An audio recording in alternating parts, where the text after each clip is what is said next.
But a time has come where our ability to communicate is such, we can make truth slip through every door. We can make truth knock on everybody's minds and hearts. Never before this was possible. Technology has rendered us to this place. I feel this is the best age ever to make truth mainstream.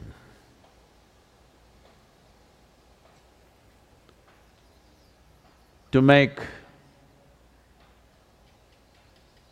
be truthful, to aspire for truth, to seek truth.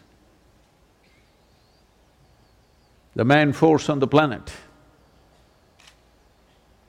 because we have tools that nobody ever had. The first time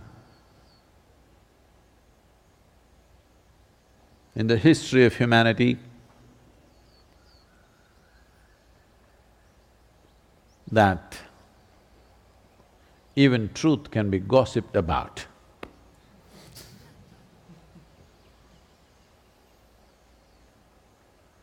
You can start a global gossip on the Facebook and make it reach everywhere. Now that gossip has gone global, truth should go global. Because for always, this has been the reality of societies. What happened in your house that nobody was supposed to know, the entire neighborhood knew somehow.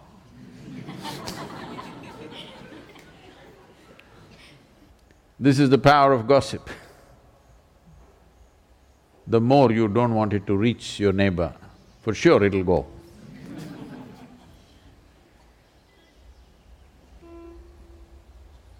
It is time that truth is taken off from laborious verses of scriptures and rehashed as gossip, so that everybody will want to listen. Nobody wanted to listen to the sacred verses, but if you rehash it as gossip, everybody wants to know what is it about. Only thing is, gossip picks up momentum not only in its reach, but also in its content as it goes. From one person to another, it adds. That person to another, it adds. So, globally managing gossip is going to be a bit of a challenge. But we can keep dressing it down. As it picks up volume, we can keep trimming it down. It's possible to do that. When in a season like this, in northern part of India, right now, almost 50% or 60% of the Indian subcontinent, more to the east, is receiving heavy rains. This is the time. The monsoons start from here. Just as the crow flies, maybe 60 to 80 kilometers to the coast.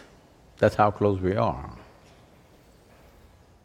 It begins here and travels across India diagonally, going up north, northeast.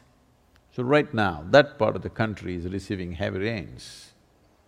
In a season like this, Gautama, the Buddha, with a large group of his disciples who was continuously traveling, made a rule that during the monsoon season, those 2.5 months, you can stay in the same place.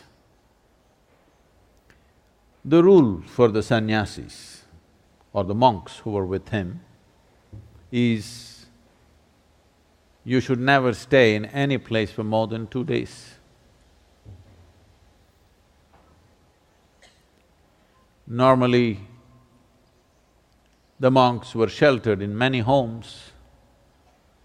So this rule he passed, more than 2 nights you don't stay in one house because it will be too much of a burden for the host.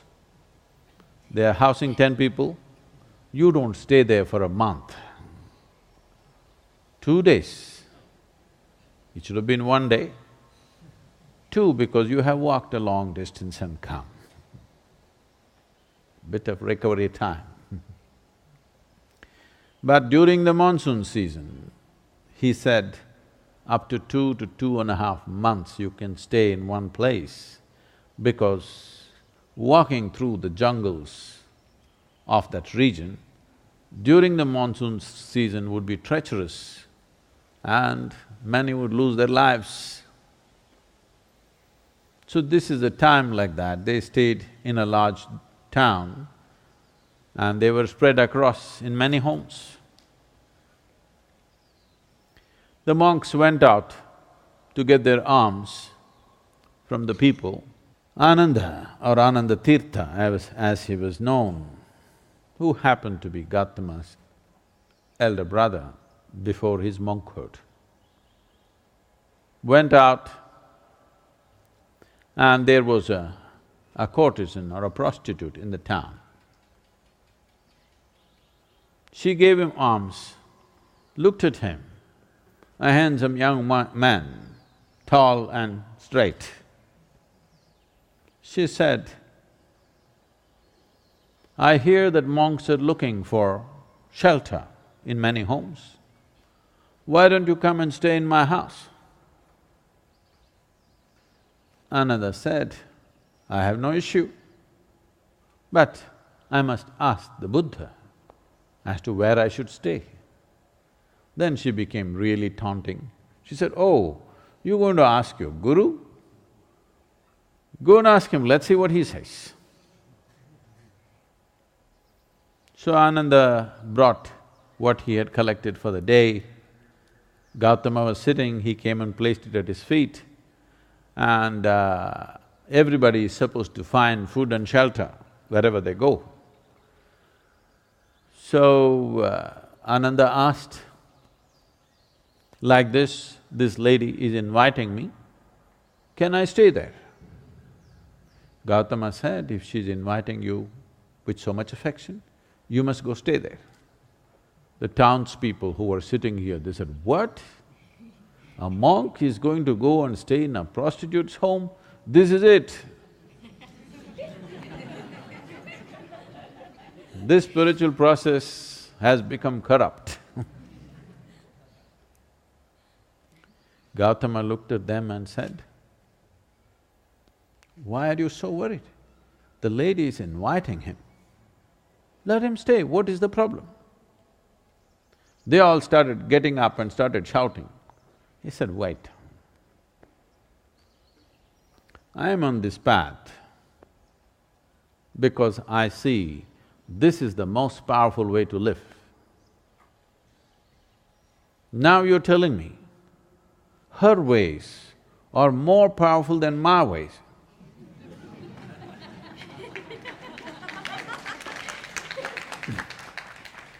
If that is the truth, I will also go and join her. I'm here because I see this is the most precious and powerful way to exist. If you think her ways are better than mine, I should also go and join.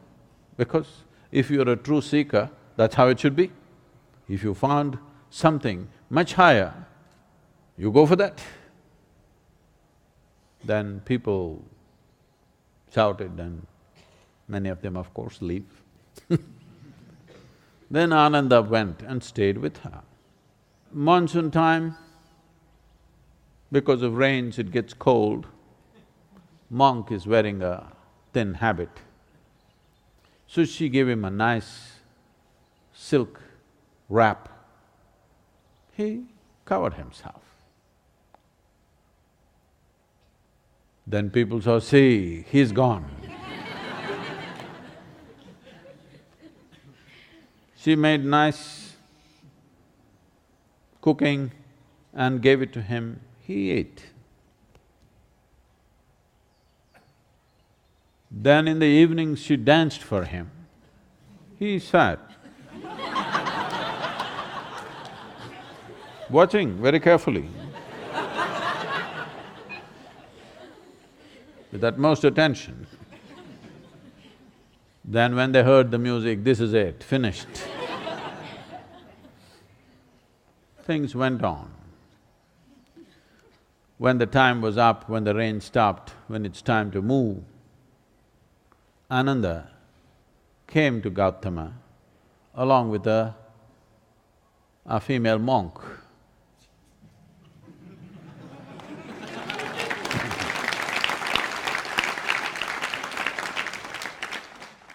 So,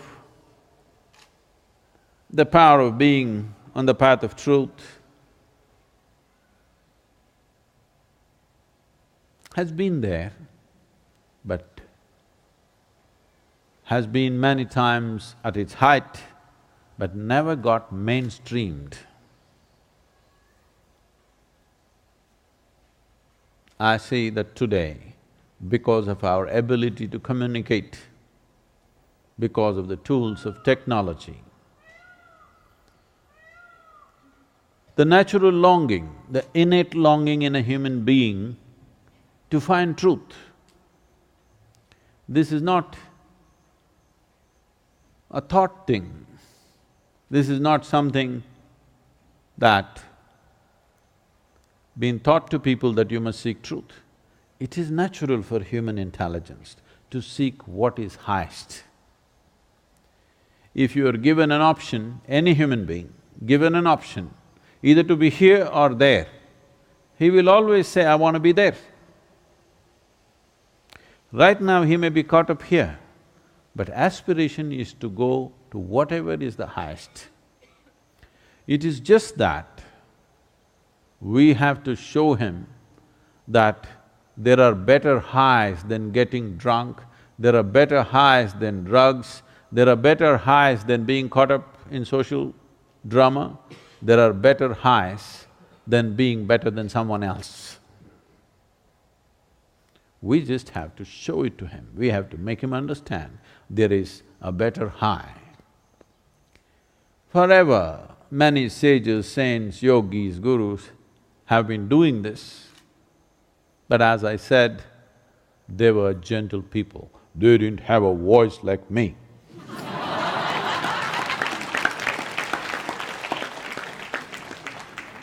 They didn't have a microphone. They didn't have tools with which they could speak to somebody there. They could only speak to people here. In spite of that, they did tremendous things. For their times, many of them did tremendous things out of sheer grace and energy. Millions of people around them, they transformed. Millions of people around them, they put them on the path of truth, on the power of truth.